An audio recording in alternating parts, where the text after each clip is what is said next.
Itu sehari 2 kali. Dirutinkan aja karena ini kan untuk sama juga dengan kita mengkonsumsi gitu ya. Kecuali kalau misalnya kita juga sedang mengkonsumsi yang lain, tolong dikonsultasikan dulu supaya kita atur pemakaiannya ya. Bagi mereka yang saya tidak mengkonsumsi apa-apa kecuali vitamin ya, tambahkan ini gitu. Oke. Satu lagi poin lagi. Jadi untuk perokok ini berita baik. Jadi kan kita tahu tuh di ikan-ikan perokok bisa menyebabkan bla bla bla banyak sekali ya. Dan bahkan ada juga yang postingan gambar paru-paru yang hitam akibat merokok. Ya, itu, untuk membersihkan paru-paru yang hitam karena nikotin asapnya yang melekat pada paru-paru, asapnya yang memang pastinya menempel pada jaringan pernafasan dan paru-paru. Bisa kita coba bersihkan, kita detox paru-paru kita dengan penggunaan Biovisma. Nih, Masya Allah, bertambah lagi. Ya, saya sih belum pernah nih pakai yang untuk yang rokok nih, Mbak. Alhamdulillah pengalaman Dokter Vivi untuk pasien-pasien yang merokok. Dirutinkan saja minumnya. Memang kan kalau kita untuk memelihara, contohnya gini deh untuk pemahamannya. Misalnya untuk batuk, untuk tipes ya, Mbak. Untuk tipes, kita kan memberikan ini ditambah lagi untuk tambahan kumannya juga ya, mungkin dikasih sambil otot dan sebagainya. Setelah misalnya gejala semua selesai, supaya tidak kambuh lagi, itu kata kunci supaya tidak kambuh lagi, maka misalnya saya makan ini dalam waktu sebulan, sembuh. Nah, untuk menyelesaikannya itu biasanya harus ditambahkan lagi setengah dari panjangannya kita terapi ini. Tapi dosisnya bisa kita kurangin ya, Mbak ya? Iya, supaya akarnya itu betul-betul benar-benar bersih ya. Karena kalau kuman 1-2 kan memang tidak menunjukkan gejala, tapi kumannya masih ada. Nah, itu jadi masih diselesaikan. Sampai benar-benar bersih. Sampai benar-benar bersih ya. Jadi kalau ini kan ibaratnya kalau herbal itu membersihkan yang tinggal sisa-sisanya. Anak kuman ataupun misalnya contohnya saya sering memberikan terapi, bukan ini ya, terapi yang lain untuk penderita CA.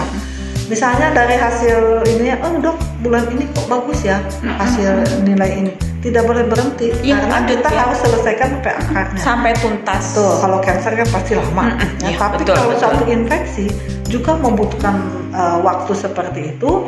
Kalau saya patokannya kalau tidak misalnya pengobatan sebulan, minimalnya setengah perjalanan ini. Tapi kalau memang mau dari setengah itu kan udah misalnya 2 kali 1, 15 hari lagi 1 kali 1. Jadi dirutinkan dulu biar tuntas. Dituntaskan kumannya betul-betul bersih. Jadi biar tidak ada kekambuhan ya, Mbak ya. Diharapkan untuk penyembuhannya tidak ada, bukan diobatin tapi disembuhkan. Tidak kambuh lagi. Seperti itu. Oke, alhamdulillah. Rupanya dari satu macam produk dari penelitian itu kita bisa mendapatkan manfaat yang luar biasa dari produk.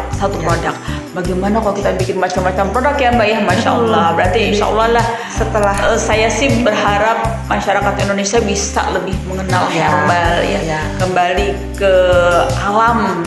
Jadi kalau kita yakin dengan herbal itu insya Allah bisa untuk mengatasi berbagai macam penyakit, rupanya seperti itu. Dan feedback yang saya dapatkan, betapa hebat banget sang pencipta ini. Dan kemudian kita jadi cinta sama alam sekitar kita. Kita tidak mau merusak tanah.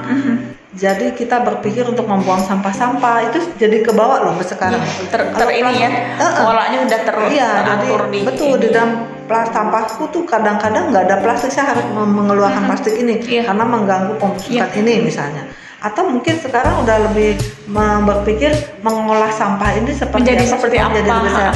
Betul. Jadi dengan melihat gini, ternyata tanamannya sangat sederhana loh, perlu tanamannya dan ini ada biasa di jalan sebetulnya. Biasa di alam tumbuh liar, kadang diinjek-injek orang lain gitu kan, tak terawat. Tetapi kalau untuk tujuan pengobatan ini kita biasanya melakukan budidaya. Kita nggak boleh terkontrol ya, ya, terkontrol kebersihannya. Sepanjang jalan tol itu Masya Allah baik polutannya gitu ya, tapi nggak boleh dipakai. Nggak bisa karena polutannya udah masuk ke dalam tanaman. Jadi memang untuk pembuatan herbal juga ada tanamannya tuh bukannya kita sembarang ngambil di jalan, enggak. Kita budidayakan sedemikian rupa sehingga tanaman itu sangat aman untuk diolah sebagai bahan baku obat herbal gitu. Ya. Kita udah habis. Insya Allah demikian hasil kupas tuntas tentang biofisma, ya, di mana biofisma ini merupakan produk hasil penelitian dari Dr. Vivi, di mana tesis beliau saat mengambil S2 herbal tentang patikan kebo sebagai obat untuk asma, dan itu alhamdulillah hasilnya signifikan ya Mbak ya, sangat bermakna untuk pengobatan asma, dan rupanya aplikasinya bukan hanya untuk asma, bisa untuk berbagai macam penyakit ya, termasuk tadi yang terakhir tuh, poin terakhir tuh yang menyenangkan juga tuh untuk para perokok ya, biar paru-parunya bisa menjadi sehat kembali, bisa digunakan biofisma ini ya. Aku sangat takjub banget, alhamdulillah teman-teman, mudah-mudahan teman-teman kita banyak juga yang membuat produk-produk yang bermanfaat dari hasil penelitian kita ya Mbak ya. Dan kembali lagi untuk kesehatan manusia, untuk kesehatan manusia. Jadi insya Allah mudah-mudahan herbal berkembang dan kita bisa juga lebih banyak mencintai ya, artinya herbal yang ada di Indonesia. Kalau saya punya keyakinan herbal yang ada di Indonesia itu memang yang paling pas untuk mereka yang lahir dan tinggal di Indonesia. Ya, Indonesia, tanahnya tanah Indonesia, herbalnya untuk orang Indonesia. Ya, karena disesuaikan dengan Jadi kalau saya lebih memilih gunakan herbal asli Indonesia. Jadi ini salah satu herbal ciptaan anak bangsa Indonesia. Ya. Oke, alhamdulillah. Insya Allah bermanfaat semua dan menjadi rekomendasi untuk kita semua yang mengalami gangguan paru-paru dan juga pencernaan. Terima kasih. Sampai jumpa di acara yang lain. Makasih Dr. Vivi. Sama-sama, baik-baik. Semoga manfaat. Amin.